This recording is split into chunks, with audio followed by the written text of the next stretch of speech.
أعوذ بالله من الشيطان الرجيم. بسم الله الرحمن الرحيم. تفسیر قرآن کے حوالے سے سورہ نحل سے ہمارے درس کا سلسلہ جاری و ساری ہے. آج سورہ نحل کی آیت نمبر 90 سے اپنے درس کا آغاز کرتے. ارشاد باری تعالیٰ ہوا ان اللہ یأمر بالعدل والإحسان وإیتاء ذی القربى وینہی عن الفحشاء والمنکر والبغی یعظکم لعلکم تذکرون. ترجمہ: بے شک اللہ عدل اور احسان اور رشتہ داروں کو دینے کا حکم فرماتا ہے اور بے حیائی اور ہر بری بات اور ظلم سے منع فرماتا ہے. وہ تمہیں نصیحت فرماتا ہے تاکہ تم نصیحت حاصل کرو. عزیزان گرامی، اس آیت میں اللہ تبارک و تعالی نے زندگی گزارنے کے تمام اصول جو ہے وہ بیان فرما دیے. اور یہ قرآن مجید فرقان حمید میں وہ مرکزی آیت ہے کہ ولید بن مغیرہ اور بڑے بڑے سخت کافر جب یہ آیت نازل ہوئی اور جب انہوں نے یہ اللہ کا پیغام سنا تو یہ بھی کہنے لگے کہ خدا کی قسم یہ کوئی بشر کا کلام نہیں ہے، حقیقت میں خالق کے کائنات کا کلام ہے. اور مشہور صحابی رسول حضرت عثمان بن مظعون رضی اللہ تعالی وہ اس وقت انہوں نے اسلام قبول نہ کیا، لیکن جب ان کے سامنے یہ آیت پڑھی گئی تو آپ فرماتے ہیں کہ جب یہ آیت میرے سامنے پڑھی گئی تو اسلام کا نور جو ہے یہ میرے دل کے اندر گھر کر گیا اور میں نے مصطفیٰ کریم کے ہاتھوں پر اسلام قبول کر لیا. یعنی وہ عظیم اور مبارک یہ آیت کہ جس کے اندر زندگی گزارنے کے تمام اصول موجود ہیں: عدل، احسان، صلہ رحمی، بے حیائی سے بچنا، بری بات اور ظلم سے منع کرنا، لوگوں کو نصیحتیں اچھی کرنا. تو یہ تمام جو ہے زندگی گزارنے کے بہترین اصول ہیں. اب آئیے سب سے پہلے ان اللہ یأمر بالعدل والإحسان، اور بے شک اللہ عدل اور احسان کا حکم فرماتا ہے. عدل کیا ہے؟ اللہ اکبر. عام فہم اس کی تعریف یہ ہے کہ ہر حقدار کو اس کا حق دے دینا، یہ عدل اور انصاف ہے. بالکل جو ہے وہ اس کی آسان اور ذہن میں بیٹھنے والی تعریف یہ ہے کہ جو بھی جس چیز کا حقدار ہے اسے اس کا حق دے دیا جائے. یہ عدل ہے، یہ انصاف ہے. اللہ تبارک و تعالیٰ کو وحدہ لا شریک ماننا یہ عدل ہے. اللہ تبارک و تعالیٰ کو زمین اور زمان اور مکان سے پاک ماننا یہ جو ہے عدل ہے.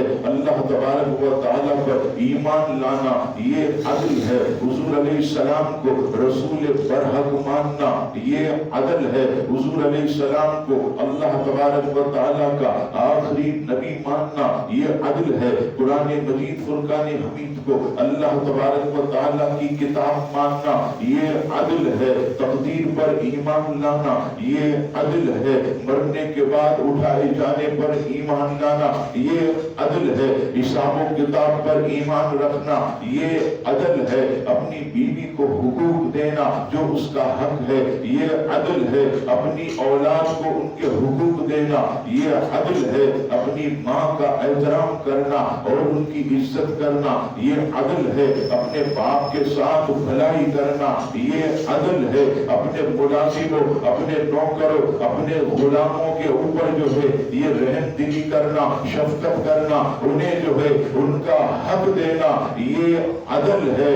اور نبی پاک صلی اللہ تعالی علیہ وسلم جو ہے اپنی احادیث میں یہاں تک فرماتے ہیں کہ آپ علیہ السلام نے فرمایا 3 اشخاص ایسے ہیں کہ جو ہاتھ اٹھا دے تو اللہ تبارک و تعالی جو ہے جلد ان کی دعا کو قبول فرماتا ہے۔ فرمایا سب سے پہلے وہ مظلوم ہے جس پر ظلم کیا گیا، اگر وہ ہاتھ اٹھا دے تو اللہ تعالیٰ اس کی دعا کو قبول فرماتا ہے۔ نمبر 2 باپ ہے، اگر وہ اولاد کے حق میں دعا یا بد دعا کرے تو اللہ تعالیٰ جو ہے جلد اس کی دعا کو قبول فرماتا ہے۔ اور تیسرا جو ہے یہ عادل حکمران ہے، انصاف کرنے والا بادشاہ حاکم اور حکمران ہے، یہ بھی جب اللہ کی بارگاہ میں ہاتھ اٹھائے تو اللہ تعالیٰ اس کی دعا کو قبول فرماتا ہے۔ اور اس میں تاریخ اسلام میں دیکھیے کہ سب سے بڑے عادل جو ہیں اس روئے زمین پر مخلوق میں صرف اور صرف نبی پاک علیہ السلام، حضور علیہ السلام سب سے بڑے عادل، سب سے بڑے عدل کرنے والے، سب سے بڑے انصاف کرنے والے، اور نبی پاک علیہ السلام کا صدقہ جو ہے ان کے غلاموں کو کیسا ملا۔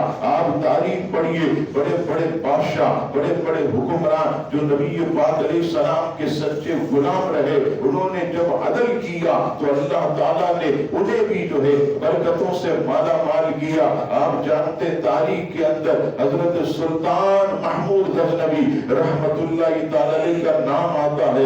آپ سلطان تھے، آپ بادشاہ تھے، لیکن عادل تھے، عدل کرتے تھے، انصاف کرتے تھے۔ اب نبی پاک صلی اللہ تعالی علیہ وسلم کی یہ دعا کہ اگر عادل بادشاہ ہاتھ اٹھا دے دعا کے لیے تو اللہ تعالیٰ جلد اس کی دعا کو قبول فرماتا ہے۔ تو حضرت محمود غزنوی کی میں نے سیرت اور ان کی زندگی میں پڑھا کہ آپ نے کئی مرتبہ ہاتھ اٹھا کر دعا کی، اے مولا مجھے خواب میں اپنے حبیب علیہ السلام کا جلوہ دکھا۔ تو زندگی میں کئی مرتبہ خواب میں انہیں سرکار کی زیارت نصیب ہوئی۔